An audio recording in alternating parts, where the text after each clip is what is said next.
De voto para Marcel Clos 3,8%, y en cuanto a un escenario de máxima participación ciudadana, 5% de adhesión. ¿Qué le dicen esas cifras? Mira, esas cifras castigan bastante nuestra posición actual, ¿no? Porque tú sabes que las encuestas tienen metodologías, y todas las encuestas que actualmente se están entregando nos dan a nosotros entre la población votante de 18 y 30 años, entre 17 y 21-22%. Pero ¿qué hacen con la metodología? Al sector joven lo castigan más porque suponen, los que hacen las encuestas, que no van a ir a votar. Entonces, obviamente, como nosotros tenemos una alta aprobación y adhesión en el sector joven, el resultado total baja mucho. Pero si nosotros suponemos que los jóvenes van a ir a votar, entonces nosotros tenemos bastante más que el 5%. Pero de hecho, Bachelet... En la final de los 9 candidatos, ¿en qué posición llegaría usted de acuerdo con esa proyección que usted hace? Yo no lo sé, si yo no, tampoco me dedico a hacer proyecciones estadísticas sobre eso, pero lo que yo... Pero tiene expectativa, me imagino. Bueno, nosotros tenemos... Es que depende cómo entendamos la política, pero en términos... Para tratar de entender esa encuesta, también hay que entender la metodología cómo se hacen. Y todas las encuestas que se entregan hoy día castigan mucho al sector joven, porque suponen que van a ir menos. De hecho, los encuestados adultos sobre los 40 años son el doble que los encuestados jóvenes. Entonces, obviamente, el resultado final nos baja mucho. Usted dice que está subrepresentado en la juventud es que no sabemos, en las encuestas y por lo tanto también sus posibilidades. Es que no ¿Y cuáles sabemos, son sus expectativas? Es que no sabemos porque no tenemos idea cómo se van a comportar los jóvenes. Si los jóvenes van a votar, nosotros entramos en segunda vuelta. Si no van a votar, va a pasar lo que dicen las encuestas. Pero si van a votar, somos nosotros quienes entramos. Ese es el tema. Y nosotros lo que queremos ahora es pasar a segunda vuelta. Porque si pasamos a segunda vuelta, no resiste nadie la campaña que nosotros le vamos a hacer. Porque nosotros tenemos un proyecto político de refundación de Chile. La señora Bachelet no tiene ningún interés en cambiar el sistema de salud. Ningún interés en terminar con la AFP, que son una institución ladrona que tiene a la mayoría de los chilenos, más de 6 millones de chilenos, con pensiones indecentes, que realmente es una máquina de hacer dinero por un lado y una máquina de producir pobreza por otro lado. Tampoco quieren nacionalizar el cobre y tampoco quieren terminar con la Constitución. Cualquier candidato que no haga eso hoy día en un escenario de disputa entre dos candidaturas, pierde totalmente. Además de usted, Alfredo Schffer, Roxana Miranda compiten por los votos de izquierda y los desencantados de la Concertación. ¿En qué se diferencia usted de ellos? ¿Por qué se debería votar por usted y no por Schffer o Miranda? Es que mira, no competimos por votos de izquierda. Estas candidaturas... ¿Hay gente de derecha que podría votar por usted, Marcel Clos? Es que lo que pasa es que hay que entender que el mundo ha evolucionado un poco y esto de la izquierda y la derecha está un poquito pasado de moda. Esta cosa del ecologismo, ¿dónde lo pones tú? ¿En la izquierda o en la derecha? No existe categoría de izquierda o derecha. Por ejemplo, existe la izquierda autónoma y esos son jóvenes, forman parte de las nuevas generaciones. Sí, pero, o sea, tan desaparecida no está, ¿no? No, yo no te estoy diciendo, lo que te estoy planteando es que esta conceptualización sobre la izquierda y la derecha está un poquito añeja. Y cuando tú pones temas como el ecologismo, la protección de los animales, la protección de los bosques, eso de izquierda o es de derecha, no está en ese ámbito. Entonces, esto del mundo al que nosotros representamos es mucho más que a la izquierda. Es mucho más, hay sectores que no se identifican con esas categorías, pero son anticapitalistas, son pro defensa de los animales, son ecologistas y son defensores de los derechos de los transexuales, de las minorías que históricamente han sido postergadas, y eso está en la izquierda o en la derecha, no está ahí. Es una categoría que hoy día nos sirve para entender la dinámica del pensamiento humano, porque hemos progresado, las izquierdas y la derecha han fracasado en su conjunto en traerle al mundo un sistema y un orden social más justo, más digno, más respetuoso. Por lo tanto, lo que nosotros representamos es mucho más que representaba la izquierda también histórica, el pensamiento progresista, socialista, pero mucho más que eso. Todo lo que usted ha planteado a uno le parece que lo asemeja más a Schffer por el lado de la ecología y a Miranda por el lado de la defensa de los pobres. Entonces, ¿qué lo distingue? La distinción es la totalidad. La candidatura de Roxana es una candidatura cuyo sujeto social, cuya preocupación son los pobladores. Nada más que los pobladores. Ellos piensan, cuando hacen política, cuando hacen proyecciones, cuando ellos intentan representar a alguien, ¿a quién? A los pobladores. Ni siquiera a todos los trabajadores, porque los trabajadores también somos académicos, somos profesores, somos profesionales, también somos trabajadores porque tenemos que vender nuestra fuerza de trabajo en el orden capitalista. No manejamos el capital ni el poder, sino que tenemos que vender nuestra fuerza de trabajo. Para Roxana, el único mundo que le importa y que quiere representar es al poblador, al sector más marginal de la sociedad chilena. Nosotros queremos representar a ese mundo y al mundo que trabaja, a todos los trabajadores que tenemos que vender nuestra fuerza de trabajo. Y en el caso de Sfeir, él se restringe estrictamente a la cuestión ecológica y nosotros también tenemos historia en eso. Nuestro proyecto es profundamente ecologista y profundamente defensor de los derechos de los trabajadores. Entonces son candidaturas que restringen mucho el núcleo a los que ellos quieren representar y el proyecto al que quieren alcanzar. Esa es la diferencia. Ahora, con respecto a lo que usted piensa hacer en un eventual gobierno, ha planteado un cambio sustantivo en la Constitución Política del Estado. Usted dice que se puede plebiscitar, se basa en el artículo 5 de la Constitución, que dice que la soberanía reside esencialmente en la nación. Su ejercicio se realiza por el pueblo a través del plebiscito y elecciones periódicas. Pero, sin embargo, existe una toma de razón que se hace por parte de la Contraloría, donde hay una primera barrera, y existe también el Tribunal Constitucional, al que pueden apelar los parlamentarios, tanto la Cámara Baja como la Cámara Alta. Entonces, ¿cómo se resuelve esa ecuación? No es tan fácil llegar y convocar a un plebiscito mediante un decreto con fuerza de ley. Mira, en la Constitución no solamente está el artículo 5, también está el artículo 32, inciso 6, y está también el capítulo 15 de las reformas constitucionales. Todo eso nos permite llamar a un plebiscito. Pero el principio fundamental que hay que entender es lo siguiente. Perdón, siempre y cuando no haya objeción de ninguna de las dos cámaras, es que no, siempre y cuando el Tribunal Constitucional diga que es inconstitucional esa convocatoria de plebiscito. No es así. El Tribunal Constitucional, mira, es que el tema es complejo. El principio es el siguiente. Uno tiene que preguntarse por qué en una dictadura es posible llamar a un plebiscito y cambiar la Constitución o aprobar una Constitución. ¿Y por qué en democracia no se puede? Eso es de las cosas más absurdas que yo haya podido entender. Pero Marcelo, pero la realidad dice lo siguiente. No, pero es que en cuanto al Tribunal Constitucional, resolver las cuestiones que se susciten sobre constitucionalidad en relación a la convocatoria de un plebiscito, sin perjuicio de las atribuciones que corresponden al Tribunal Calificador de Elecciones. O sea, hay dos barreras ahí que son importantes y atribuciones que están en la Constitución. Déjame explicarte. El tema es el siguiente. Antes del Estado, antes de cualquier constitución, existe lo que se llama el poder constituyente. ¿Qué es lo que es el poder constituyente? Lo que define la Constitución, lo que define el Estado. Ninguna constitución puede negar la supremacía del poder constituyente. Y esta Constitución no lo hace. Si fuese así, si esta Constitución no fuese posible que reconociera el poder constituyente, no sería una Constitución, sino que sería un bando militar. Y los que hicieron esta Constitución no eran tontos, eran conservadores, pero instalaron este principio de la soberanía popular y del poder constituyente, y está en tres partes. Tú puedes modificar la Constitución de tres maneras acá, de tres maneras.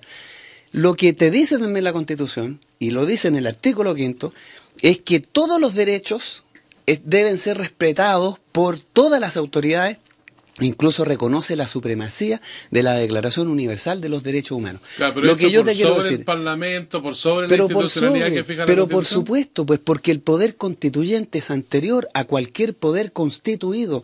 Lo que no distinguen en ese argumento es que el poder constituido, el presidente, los ministros, los subsecretarios, el Parlamento, el Tribunal Constitucional, es posterior. Lo que constituye ese poder es el poder constituyente, que es el poder popular, la soberanía popular. Entonces, ese artículo 5, además, está en el primer capítulo, que son los fundamentos, y los fundamentos de cualquier Estado y Constitución es el poder constituyente. Así que, por lo tanto, yo simplemente con ese artículo debería poder llamar a un plebiscito. ¿Mediante sin qué que instrumento legal? un decreto supremo presidencial que convoca a un plebiscito para Pero preguntarle eso a tiene los que pasar por el Congreso, No, pues, tiene que pero- pasar... ¿Y cómo Pero entiende eso es lo Marcel que te Clot estoy que diciendo. no Pero haya escúchame una cosa. constitucionalistas que estén de acuerdo con con Porque esta convocatoria país porque en hay 20 muchos minutos? Porque no he escuchado a constitucionalistas. ninguno Bueno, decirlo. el juez Humán te lo dice exactamente. Hay una entrevista circulando por ahí que Por dice eso. No, no estaba hablando del juez Guzmán, estaba hablando Bueno, de abogados constitucionalistas. Pero hay los que se otros dedican todo abogados el tiempo a constitucionalistas, mirar el tema. de ellos yo me he reunido por lo menos con 4 y que sostienen esta posición. Pero mira, si no te gusta ese artículo, si te parece que no es tan difícil, está el artículo 32, inciso sexto. ¿Qué es lo que te dice ese artículo? Te dice que el presidente tiene prerrogativas para resolver sobre todo lo que no tiene que ver y no le compete a la ley. ¿Quién fija las reglas para un plebiscito eventual? Bueno, pero un plebiscito lo puede convocar el presidente y puede establecer una el presidente pregunta. fija las reglas. ¿Pero el qué presidente regla? hace Pero si la la- pregunta. pero si la las regla, reglas- cómo se hace el plebiscito. Pero si los plebiscitos y la son- pregunta. La pregunta la fija el presidente a través de un decreto supremo. O Pero sea, como hizo Pinochet, como hizo Napoleón, como hizo Hitler. No, pero ¿cómo que lo hizo Hitler? Si el presidente lo que está haciendo es convocando a quien es su mandatario fundamental, que es el pueblo. El presidente no está determinando nada más que convocando precisamente al principio democrático que instituye, que crea y constituye toda constitución, toda institucionalidad, todo derecho, toda nación y todo Estado. Ese es el tema. El presidente puede perfectamente convocar a ese poder constituyente, pero yo te quiero terminar en la argumentación. Hay otro artículo que es el que usan normalmente para decir que no se puede, que es la reforma constitucional. El presidente puede enviar un proyecto de reforma constitucional. El Parlamento tiene que pronunciarse. Si le parece que no al Parlamento, el presidente puede negar esa recomendación del Parlamento. Y si el Parlamento insiste con 2/3 de su representante, el presidente incluso puede volver a negar esa recomendación del Parlamento. ¿Y cómo se resuelve? Lo dice el mismo artículo 128 de la Constitución, vía convocatoria a plebiscito. O sea, el Tribunal Todo- Constitucional no tiene ninguna injerencia Es que en el esto. Tribunal Constitucional solo se tiene que callar, porque estamos hablando del principio fundacional de todo orden Marcel Clot, político, pero social el y Parlamento económico. podría apelar al Tribunal Constitucional, cualquiera de las dos Podría cámaras, los hacerlo, presidentes, pero no debe. incluso las minorías. Pero no debe, Pero no lo le pueden corresponde. hacer, esa es la Artículo realidad. sexto del primer capítulo de la Constitución. ¿Les prohíbe Pero- apelar al pero- Tribunal Constitucional? Le prohíbe apelar, pues. Le prohíbe, porque No, está cuando diciendo hablamos... puede, pero no debe, son no cosas debe, distintas. es que tú no puedes estar por sobre el poder constituyente, que es el principio que funda toda constitución y todo orden establecido, que es la voluntad soberana del pueblo. Marcel Ni Clot- siquiera la dictadura lo hizo. ¿Qué es lo que hizo Pinochet para darle legitimidad a esta constitución? Convocar a un plebiscito, pues. Eso se hizo en dictadura, y ahora toda una cantidad enorme de gente conservadora que no quieren cambiar este país andan argumentando que son, perdónenme que se los diga, tonteras, porque los constitucionalistas deberían saber que el principio fundacional de todo Estado, de toda constitución y toda ley es la soberanía popular y el principio de la voluntad soberana del pueblo, que es el que constituye la sociedad. En una democracia ayer- nadie puede negar la soberanía del pueblo para darse la norma y la ley que quieren en su modo de vida y convivencia. Eso es lo importante y lo que los constitucionalistas no quieren entender. ¿Por qué?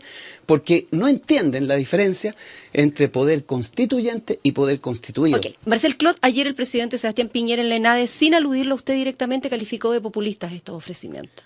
Bueno, pero es que ¿sabes lo que pasa? Que ellos sí se pueden permitir ser populistas. Además no entienden tampoco de qué se trata ser populista. ¿Qué es lo que se entiende por populista? Primero definamos eso. ¿Qué es ser populista? ¿Cómo haría usted para Pero terminar que- con las AFP en 5 minutos, por ejemplo? Bueno, hay que tener un decreto que elimine el decreto ley 3.500. Y se acabó. Ahora, el Parlamento ahí puede negarse, pero nosotros vamos a esperar 6 meses. Vamos a esperar 6 meses que tengamos el nuevo Parlamento con la nueva Constitución y eliminar el sistema ¿Y por AFP. qué sustituye las AFP, la Por administradora un de fondo de sistema pensión? solidario. Es que lo que la gente tiene que entender es lo siguiente. Las AFP son una máquina de pobreza y una máquina de riqueza. Las ¿Usted dos le preguntaría al Parlamento sobre ese sistema que usted Obviamente, propone? a este Parlamento no le preguntaría. Pero el otro va a ser Pero más el o otro menos va a ser bastante parecido. parecido. No va a ser parecido, porque cuando nosotros establezcamos un sistema proporcional de elección popular y donde establezcamos normas de propaganda Pero que no Marcel sea... Clot, eso no va a ser para el Parlamento que van a elegir el 17 de noviembre. Pero nosotros estamos hablando del Parlamento que vamos a tener una vez que Chile se dé una nueva constitución y un nuevo sistema electoral. Porque si nosotros llegamos al gobierno, vamos a llamar a un plebiscito para cambiar la constitución y en 6 meses vamos a tener una nueva constitución que va a establecer una nueva forma de elegir a los parlamentarios. Y no va a existir esto que los bancos le prestan 2.500 millones de dólares a una candidata y a los otros candidatos no le prestan nada.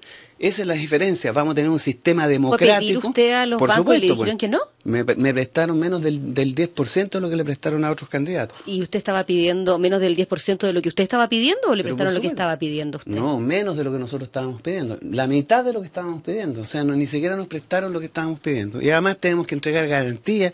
Mira, el sistema es de una injusticia y de un abuso. Garantías tuvieron que entregar La todos los prensa, por candidatos, en ejemplo, todo caso. no, la señora Bachelet no tuvo que entregar ninguna garantía. Sí, y ellos eso, dijeron no que lo los tuvo que habían entregar. entregado. Yo estuve hablando con los mismos ejecutivos de cuentas, así que ese cuento no me lo van a contar a mí. Yo lo que sé es que no entregaron ninguna garantía. Bueno, el asunto es el siguiente. La prensa le da más de 100%, 200, 300 y 400% información sobre 2 candidaturas. Es una cosa realmente vergonzosa este país. Nosotros esperamos tener un sistema de elección que sea democrático. No solamente en términos de los recursos, sino que también la prensa, la publicidad y los derechos que otros tienen y que no se le conceden a todos los candidatos. Por lo tanto, nosotros esperamos tener un parlamento democrático de verdad. Y ese parlamento democrático de verdad, yo les aseguro que no va a haber ni un solo parlamentario que defienda la AFP. Ni uno solo, porque ya lo hemos dicho. Yo no sé cómo en Chile toleramos vivir con un sistema que manda a la miseria a los trabajadores. Marcel Clot, eso es lo que pasa. Usted ha Entonces, planteado que es necesario poner fin a la administración privada de salud. ¿Eso significa que se acaban también las ISAPRE? ¿Las Mira, AFP, las ISAPRE van a desaparecer por sí solas, porque existen solo porque el sistema público de salud es indecente. El sistema público de salud, que atiende al 80% de los chilenos, apenas recibe el 2,5% del Producto Interno Bruto. Se gasta en Chile una miseria de plata para atender a los más pobres, al 80%. Mientras tanto, este mismo sistema todos los años le pasa $1.000 millones, $1.000 millones a las clínicas privadas. Es que realmente esto es un escándalo de proporciones mayores. Acá incluso yo creo que habría que procesar a la gente porque realmente lo que están haciendo es cruel.